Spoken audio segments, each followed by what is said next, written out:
दोस्तों, कैसे हैं आप सब। कहानी के वृत्तांत में मैं अनु सिंह आप सबका स्वागत करती हूँ। आज की कहानी लेके आई हूँ मैं बैताल 25 कथाओं से युक्त एक ग्रंथ है। इसके रचयिता बैताल भट्ट बताए जाते हैं, जो न्याय के लिए प्रसिद्ध राजा विक्रम के 9 रत्नों में से एक थे। यह कथाएं राजा विक्रम की न्याय शक्ति का बोध कराती। बैताल प्रतिदिन एक कहानी सुनाता है और अंत में राजा से ऐसा प्रश्न कर देता है कि राजा को उसका उत्तर देना ही पड़ता है। उसने शर्त लगा रखी है कि अगर राजा बोलेगा तो वह उससे रूठ कर फिर से पेड़ पर जा लटकेगा। लेकिन यह जानते हुए वे भी सवाल सामने आने पर राजा से चुप नहीं रहा जाता।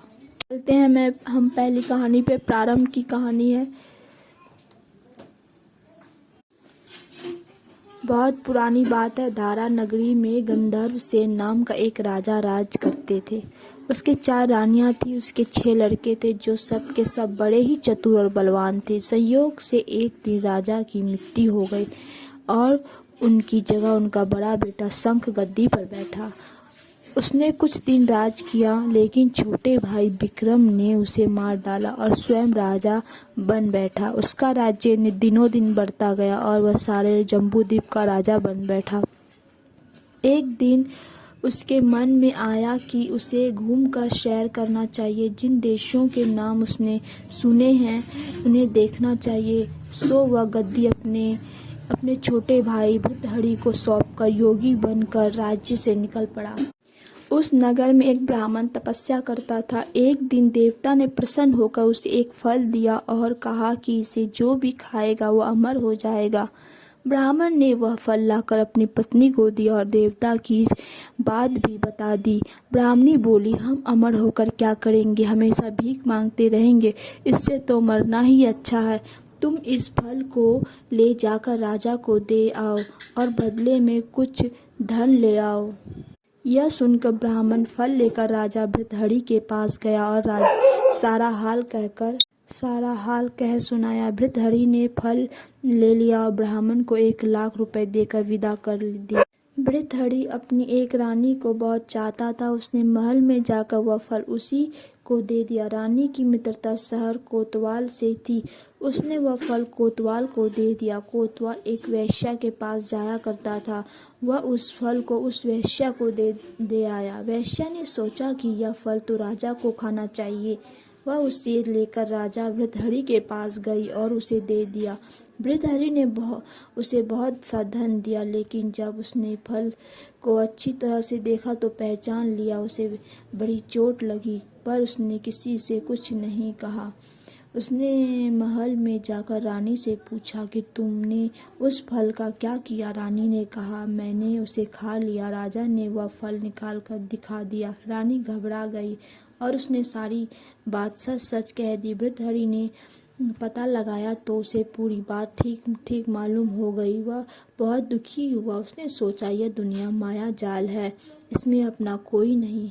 वह फल लेकर बाहर आया और उसे धुलवा कर स्वयं खा लिया। फिर राजपाट छोड़ योगी का भेष बना जंगल में तपस्या करने चला गया। भृतहरि के जंगल में चले जाने से विक्रम की गद्दी सूनी हो गई। जब राजा इंद्र को यह समाचार मिला तो उन्होंने एक देव को धारा नगरी में रखवाली के लिए भेज दिया। वह रात दिन वहीं रहने लगा। भृतहरि के राजपाट छोड़कर वन में चले जाने की बात विक्रम को मालूम हुई तो वह लौटकर अपने देश में आया। आधी रात का समय था। जब वह नगर में घुसने लगा तो देव ने उसे रोका। राजा ने कहा, मैं विक्रम हूँ, यह मेरा राज्य है। तुम रोकने वाले कौन होते हो? देव बोला, मुझे राजा इंद्र ने इस नगर की चौकसी के लिए भेजा है।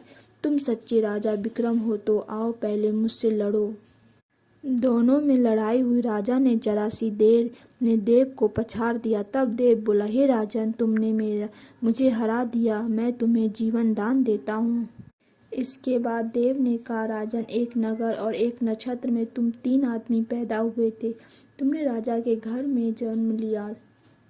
दूसरे ने तेली और तीसरे ने कुम्हार के, तुम यहाँ का राज करते हो। तेली पाताल का राज करता था। कुम्हार ने योग साध कर तेली को मारकर शमशान में पिशाच बना सिरस के पैर से लटका दिया है। अब वह तुम्हें मारने के फिराक में है, उसे सावधान रहना। इतना कहकर देव चला गया और राजा महल में आ गया। राजा को वापस आया देख सबको बड़ी खुशी हुई। नगर में आनंद मनाया गया। राजा फिर राज करने लगा। एक दिन की बात है कि शांतिशील नाम का एक योगी राजा के पास दरबार में आया और उसे एक फल देकर चला गया। राजा को आशंका हुई कि देव ने जिस आदमी को बताया था कहीं वह वही तो नहीं।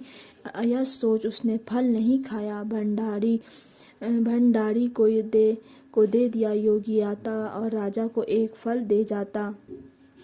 संयोग से एक दिन राजा अपना अस्तबल देखने गया था। योगी वहीं पहुंच और फल राजा के हाथ में दे दिया। राजा ने उसे उछाला तो वह हाथ से छूटकर धरती पर गिर पड़ा। उसी समय एक बंदर ने झपट कर उसे उठा लिया और तोड़ डाला। उसमें से एक लाल निकला जिसकी चमक से सबकी आंखें चौंधिया गई। राजा को बड़ा अचरज हुआ। उसने योगी से पूछा, आप यह लाल मुझसे रोज क्यों दे जाते हैं?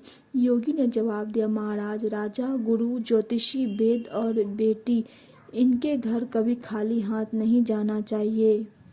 राजा ने भंडारी को बुलाकर पीछे से सब फल मंगवाए। तुड़वाने पर उस सब में एक एक लाल निकला। इतने लाल देखकर राजा को बड़ा हर्ष हुआ। उसने जोहड़ी को बुलाकर उनका मूल्य पूछा। जोहड़ी बोला, महाराज, ये लाल इतने कीमती हैं कि इनका मोल करोड़ों रुपए में भी नहीं आका जा सकता। एक एक लाल एक एक राज्य के बराबर है। यह सुनकर राजा योगी का हाथ पकड़ गद्दी पर ले गया। बोला, योगी राज, आप सुनी हुई बुरी बातें दूसरों के सामने नहीं कही जाती। राजा उसे अकेले में ले गया। वहां जाकर योगी ने कहा, महाराज, बात यह है कि गोदावरी नदी के किनारे मसान में एक मंत्र सिद्ध कर रहा हूँ। उसके सिद्ध हो जाने पर मेरा मनोरथ पूरा हो जाएगा। तुम एक रात मेरे पास रहोगे तो मंत्र सिद्ध हो जाएगा।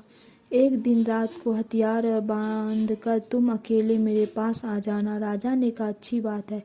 इसके उपरांत योगी दिन और समय बताकर अपने मठ में चला गया। वह दिन आने पर राजा अकेला वहां पहुंचा। योगी ने उसे अपने पास बिठा लिया। थोड़ी देर बैठकर राजा ने पूछा, महाराज, मेरे लिए क्या आज्ञा है? योगी ने कहा, राजन, यहाँ से दक्षिण दिशा में 2 कोस की दूरी पर स्मशान में एक सिरस के पेड़ पर एक मुर्दा लटका है। उसे मेरे पास ले आओ। तब तक मैं यहाँ पूजा करता हूँ। यह सुनकर राजा वहां से चल दिया। बड़ी भयंकर रात थी। चारों ओर अंधेरा फैला था। पानी बरस रहा था। भूत प्रेत शोर मचा रहे थे। सांप आकर पैरों में लटकते थे। लेकिन राजा हिम्मत से आगे बढ़ता गया। जब वह स्मशान में पहुंचा तो देखता क्या है कि शेर दहाड़ रहे हैं, हाथी चिंगार रहे हैं, भूत प्रेत आदमियों को मार रहे हैं। राजा बेधड़क चलता गया और सिरस के पेड़ के पास पहुंच गया। पेड़ जड़ से फनगी तक आग से दहक रहा था। राजा ने सोचा, न हो यह वही योगी है जिसकी बात देव ने बताई थी। पेड़ पर रस्सी से बंधा मुर्दा लटक रहा था। राजा पेड़ पर चढ़ गया और तलवार से रस्सी काट दी। मुर्दा नीचे गिर पड़ा और दहाड़ मार मार कर रोने लगा। राजा ने नीचे आकर पूछा, तू कौन है? राजा ने कहा राजा इतना कहना था कि मुर्दा खिलखिलाकर हंस पड़ा। राजा को बड़ा अचरज हुआ। तभी वह मुर्दा फिर पेड़ पर जा लटका। राजा फिर चढ़कर ऊपर गया और रस्सी काट मुर्दे को बगल में दबा नीचे आया। बोला, बता, तू कौन है? मुर्दा चुप रहा। तब राजा ने उसे एक चादर में बांधा और योगी के पास ले चला। रास्ते में वह मुर्दा बोला, मैं बैताल हूँ। तू कौन है और मुझे कहाँ ले जा रहा है? राजा ने कहा, मेरा नाम विक्रम है। मैं धारा नगरी का राजा हूँ। मैं तुझे योगी के पास ले जा रहा हूँ। बैताल बोला, मैं एक शर्त पर चलूंगा। अगर तू रास्ते में बोलेगा तो मैं लौटकर पेड़ पर जा लटकूंगा। राजा ने उसकी बात मान ली। फिर बैताल बोला, पंडित, चतुर और ज्ञानी, इसके 3 अच्छी अच्छी बातों में बीतते हैं। जबकि मूर्खों के दिन कलह और नींद में। अच्छा होगा कि हमारी रात भली बातों की चर्चा में बीत जाए। मैं तुझे एक कहानी सुनाता हूँ, ले सुन। आरंभ की कहानी बस इतनी, आगे की पहली कहानी हम कल सुनाएंगे। मेरी कहानी